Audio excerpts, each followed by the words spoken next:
Bonjour à tous et merci de votre fidélité à RTI 1. Voici les titres de ce lundi 22 février 2021. En Côte d'Ivoire, deux importantes infrastructures hydrauliques livrées récemment par le ministre Laurent Tchagba dans le département de Kounfao, dans le nord-est du pays. Il s'agit d'une nouvelle station de traitement d'eau dans le village de Assampanaye et du château d'eau de Diinibo et de Ndakro. Parlez-vous fréquemment et correctement votre ou vos langues maternelles? La journée internationale de la langue maternelle a été célébrée hier. Dans cette édition, nous irons à San Pedro, dans le sud-ouest de la Côte d'Ivoire, pour voir si les enfants s'intéressent à leur langue maternelle. Enfin, au Niger, 7 membres locaux de la commission électorale tués hier dans l'explosion de leur voiture dans la région ouest.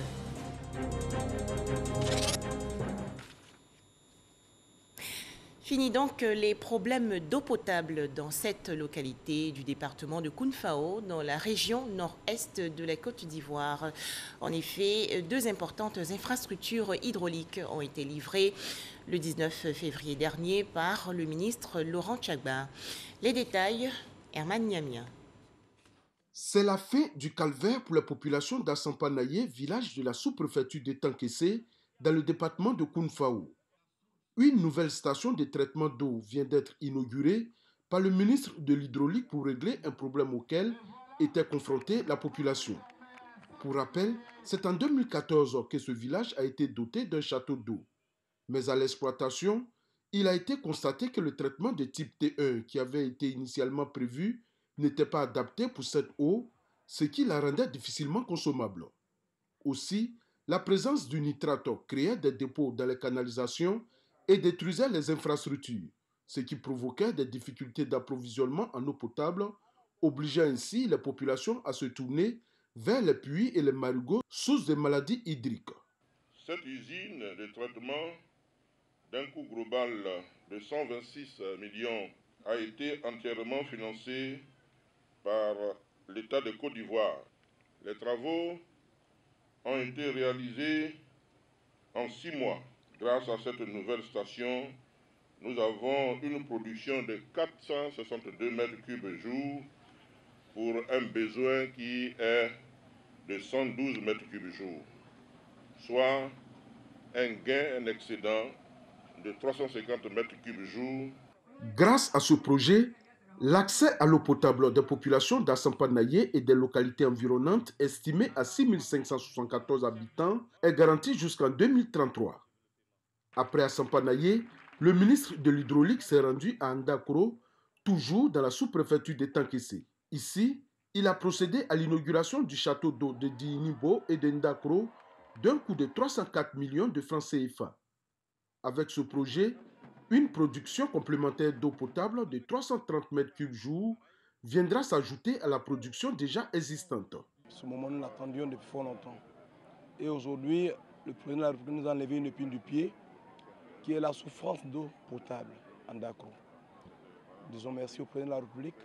Les localités d'Ndakro et de Diinibo jusqu'à ce jour étaient alimentées en eau à partir d'un système d'hydraulique villageoise amélioré HVA de 20 mètres cubes pour Ndakro et 6 mètres cubes pour Diinibo. La Côte d'Ivoire qui dispose désormais d'un outil digital visant à améliorer la gouvernance et la gestion des réseaux routiers. AgerouteMarché.ci a été officiellement lancé dans le district d'Abidjan en présence du ministre de l'économie Adama Coulibaly et du ministre de l'équipement Amédée Kouakou. Les détails, chaque connaît. www.ageroutemarché.ci. Voici désormais la plateforme de gestion des contrats routiers. Objectif, renforcer la transparence dans la passation des marchés publics, optimiser les ressources de l'État et veiller à un meilleur suivi des travaux routiers.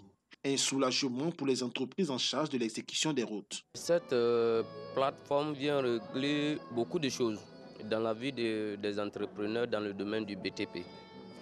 D'abord, le temps de passation des marchés, la mise en place des marchés, la soumission jusqu'à l'approbation des marchés Cela met environ entre 7 et 8 mois.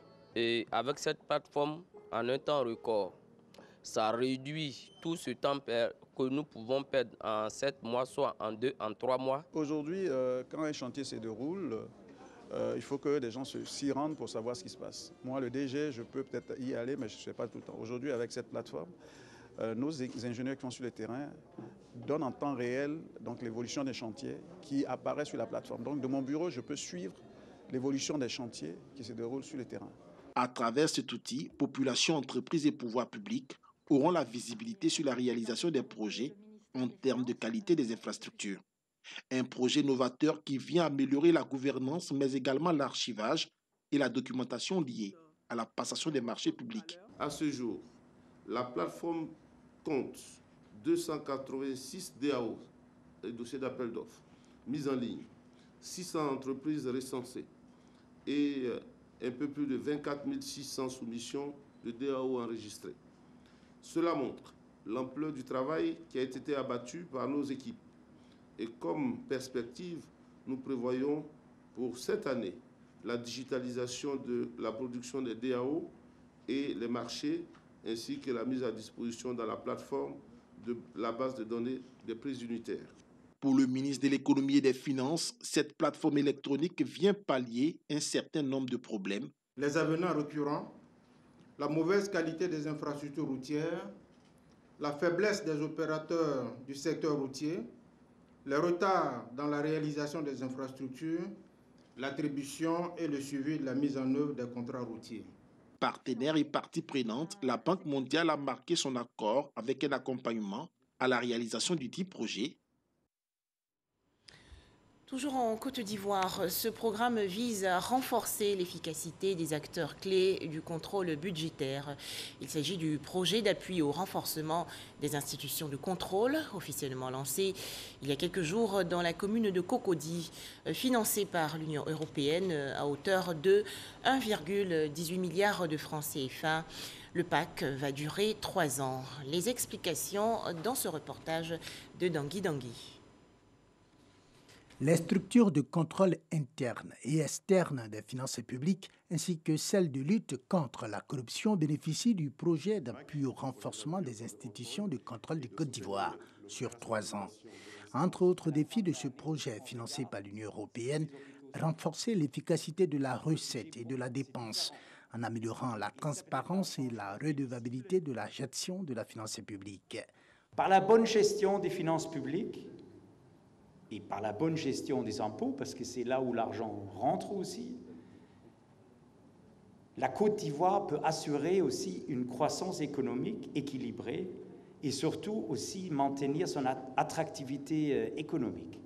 Déjà inscrite dans cette dynamique d'amélioration de la transparence dans la gestion des finances publiques, avec l'institution du budget programme, les autorités veulent saisir les opportunités qu'offre le PACC, doté d'une enveloppe de 1,16 milliard de francs CFA. L'importance du contrôle dans les finances publiques est essentielle. C'est le gage d'une bonne exécution du budget de l'État.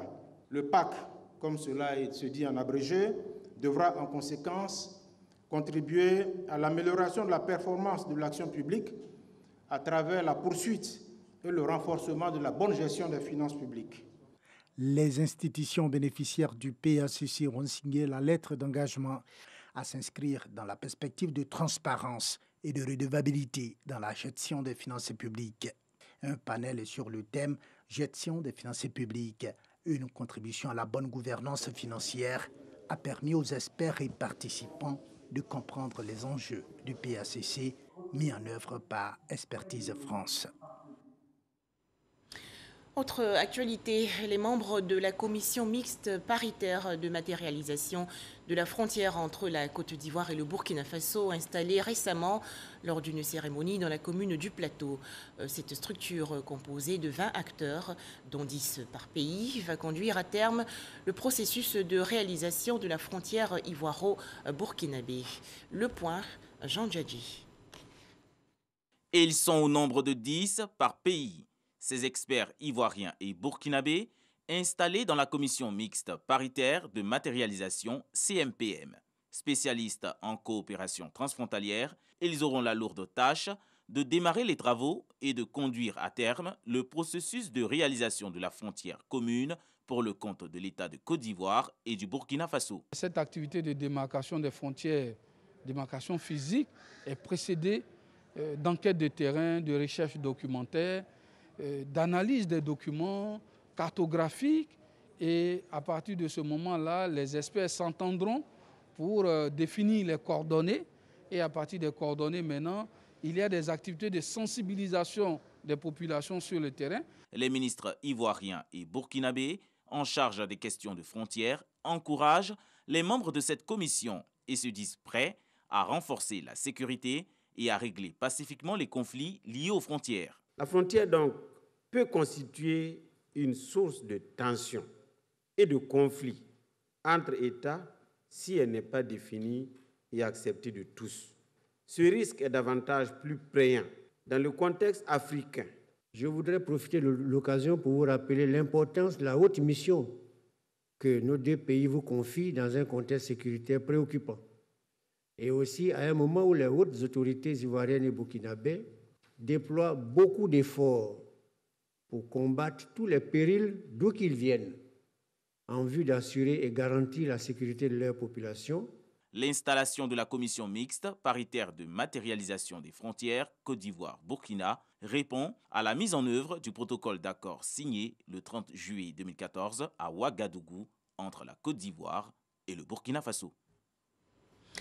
Environ 3 millions de décès dans le monde entier dus au coronavirus. Respectons les gestes barrières pour mettre fin à la maladie.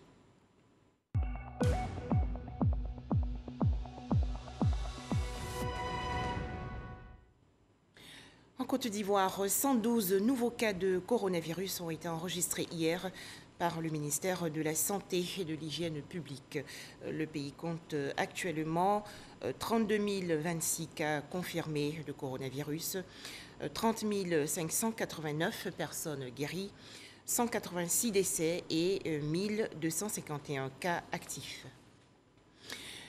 Les élections législatives 2021 se préparent activement en Côte d'Ivoire et pour aboutir à un scrutin apaisé, 2000 femmes se sont réunies récemment dans la commune de Yopougon.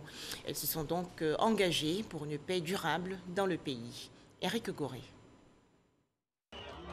La place CPN de Yopougon prise d'assaut par les femmes de cette commune. Elles sont 2000 femmes. Leur intention est commune, faire régner un climat de paix pendant ces élections législatives du 6 mars prochain. Les habitants de Yopougon refusent dorénavant que leur cité soit vue comme une commune violente.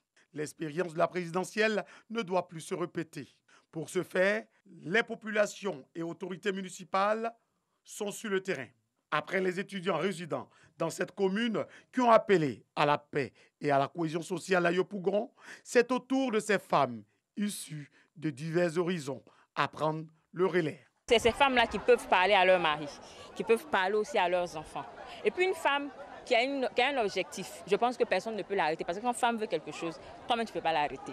Alors ces moments-là, on a voulu faire cette rencontre-là pour que ces moments-là sachent l'importance qu'elles doivent avoir dans la commune de Yopougon. C'est-à-dire qu'au sortir de là, elles doivent s'impliquer dans la cohésion sociale, dans la paix, afin que nos élections législatives se passent dans la cohésion sociale et la paix. Cette initiative réjouit le conseil municipal. Le premier adjoint au maire, Youssoufou Koulibaly, encourage ces femmes. Elles se sont réunies pour dire plus jamais la violence à Yopougon, plus jamais le désordre à Yopougon, qu'elles s'inscrivent dorénavant et définitivement dans le sens de la cohésion sociale, dans le sens de la solidarité, dans le sens de la fraternité, pour que Yopougon puisse être la commune de la joie. Un climat de paix à Yopougon pendant ces élections législatives est un défi pour les populations. Eux également prônent des élections législatives 2021 apaisées en Côte d'Ivoire. Les gestionnaires et administrateurs des réseaux sociaux de la région du Moronou, dans le centre-est du pays, ont échangé récemment dans la ville de Hara. Les précisions de Godefroy Okambawa. Dans le département d'Hara, dans la région du Moronou, les acteurs des médias sociaux renforcent leurs capacités de gestionnaires et d'administrateurs des réseaux sociaux. Une initiative du collectif des acteurs des médias sociaux du Moronou et des autorités administratives de la commune. Il s'agit d'outiller ces blogueurs à être des ambassadeurs de paix et de cohésion sociale sur ces nouveaux médias. Aujourd'hui, nous sortons aguerris de certaines techniques de rédaction à travers tout ce que les formateurs nous ont apporté comme technique, comme spécialisation. Je pense que nous sommes assez outillés pour être vraiment sur le chemin du professionnalisme de notre métier que nous avons choisi de façon volontaire. On valorise un peu notre culture, notre langue, retour à la source. Avant, on faisait les publications sans savoir le contenu réellement des publications. Aujourd'hui, grâce à cette formation, on sort avec beaucoup de bagages intellectuels. Le Moronou a connu des heurts ayant engendré des morts lors des élections présidentielles du 31 octobre dernier. Ces actions visent justement à mettre tout en œuvre pour un climat apaisé lors des prochaines élections législatives dans la région. Nous avons à cœur de relever le défi d'un développement durable de notre région. Et pour que cet objectif soit atteint, nous avons besoin de la paix et la cohésion sociale. Et nous pouvons compter aujourd'hui sur cette jeunesse. La source, la vérification et le traitement de l'information sont des thèmes abordés au cours de cette rencontre. Un diplôme de participation a été remis à chacun d'entre eux. Des prières pour la paix dites récemment par la communauté musulmane de Méagui dans la région sud-ouest du pays. Les imams et fidèles ont prié pour le bon déroulement des élections législatives 2021 en Côte d'Ivoire. Jean Djadji. Plus d'une centaine de fidèles musulmans venus des villages du département à la place Khalifa de la commune de Méagui. Ils sont présents pour lire le Saint-Coran et invoquer Allah, le Dieu Tout-Puissant, pour les défunts cadres du département et pour la cohésion sociale dans le pays. Les différents chefs des communautés musulmanes de la ville ont invité les acteurs politiques, à travers de nombreux sermons, à éviter les conflits intercommunautaires durant la campagne et le vote des députés prévu pour le mois prochain. Il a fait une prière pour l'ensemble des Ivoiriens et pour toute la Côte d'Ivoire. Il prie Dieu pour que la paix règne toujours en Côte d'Ivoire. Comme ça, il nous fait savoir que la Côte d'Ivoire, c'est un pays de paix et pays de fraternité. Les populations de la commune de Méagui, dotées d'un esprit cosmopolite, espèrent accompagner le gouvernement dans sa démarche d'ouverture et de dialogue politique pour une paix durable en Côte d'Ivoire. Moundossi, ville située dans la région sud du pays, a accueilli récemment les journées du civisme et de la salubrité. L'occasion pour la coordination de la jeunesse, soutenue par l'Agence nationale de gestion des déchets, de lancer une opération ville propre. Les précisions de Walter Amadou.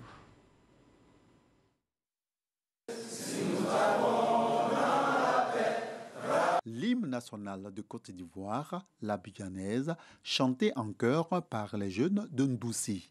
Nous sommes à une séance de sensibilisation axée sur le thème « Civisme et citoyenneté pour un environnement sain et une société harmonieuse ». C'est une action du secrétariat d'État chargé du service civique exécutée par la Direction du civisme et de la citoyenneté.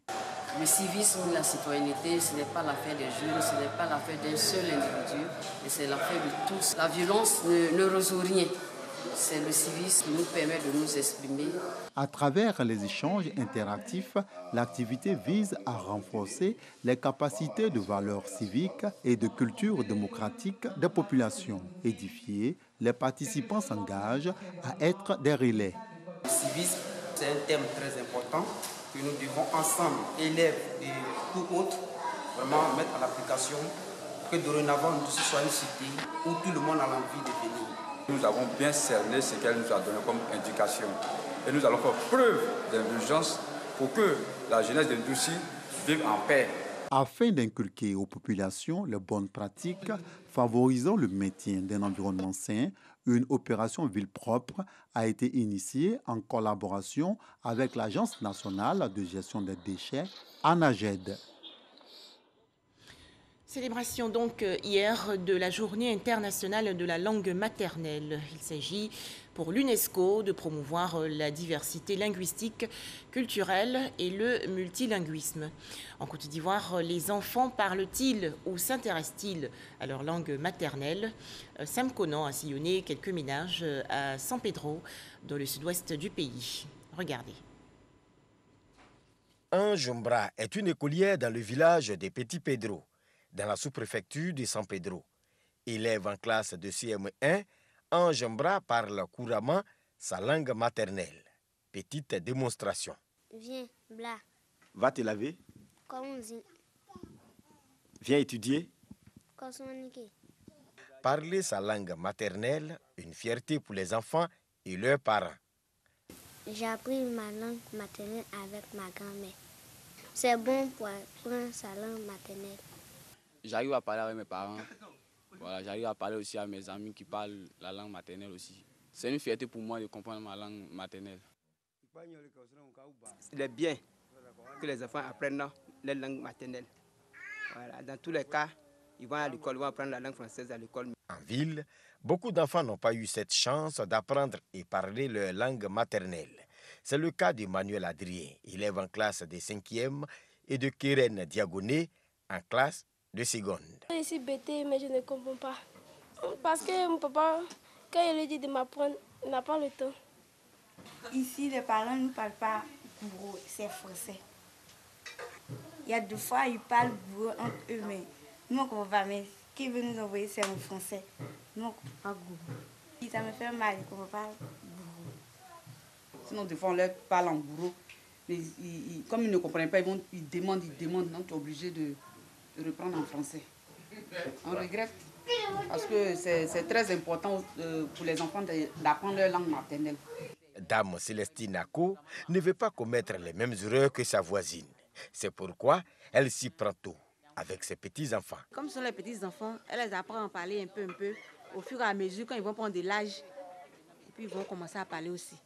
La journée internationale de la langue maternelle vise à promouvoir la diversité linguistique et culturelle et multilinguisme. Pour cet enseignant, il faut même inscrire l'apprentissage de nos langues maternelles au primaire. Bon, la langue maternelle, c'est ce qui fait nous très culturels. Très important parce qu'aujourd'hui, avec la modernisation, nos traits culturels sont en train de disparaître. Il est nécessaire que nos enfants parlent leur langue maternelle. Pour moi, on doit enseigner ça. Selon l'UNESCO, plus de 43% des quelques 6700 langues parlées dans le monde sont menacées de disparition.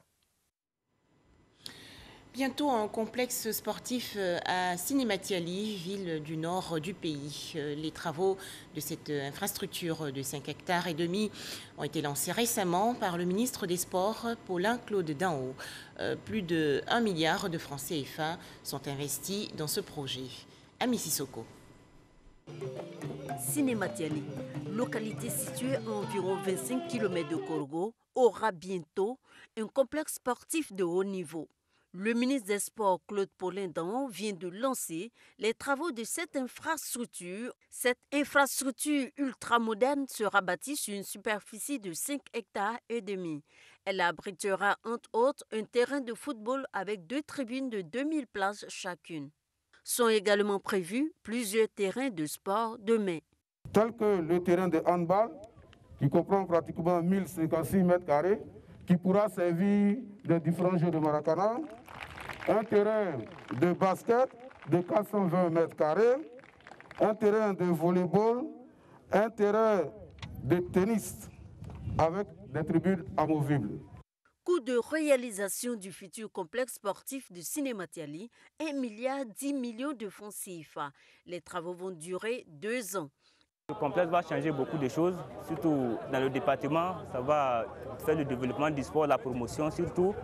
Puis ça va permettre aux jeunes de faire sortir des champions, pourquoi pas des champions d'Afrique, tout ça. La construction du complexe sportif de Sinématiali s'inscrit dans le schéma directeur du programme de développement de l'offre des infrastructures sportives initié par le gouvernement. Le président de la République veut construire un Ivoirien nouveau et complet. Vous voyez des routes, vous voyez de nombreuses infrastructures sanitaires, vous voyez des ponts, mais il veut aussi qu'il y ait des complexes sportifs. Parce que le sport rassemble, le sport réunit, le sport donne la santé. Le ministre des Sports a mis à la disposition des sportifs de Cinématiali plusieurs équipements et trophées, histoire de les mettre déjà en jambes. Je vous invite maintenant à découvrir les œuvres d'un jeune artiste peintre ivoirien.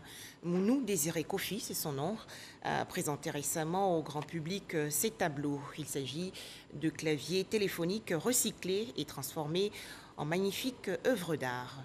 Franck Quadio.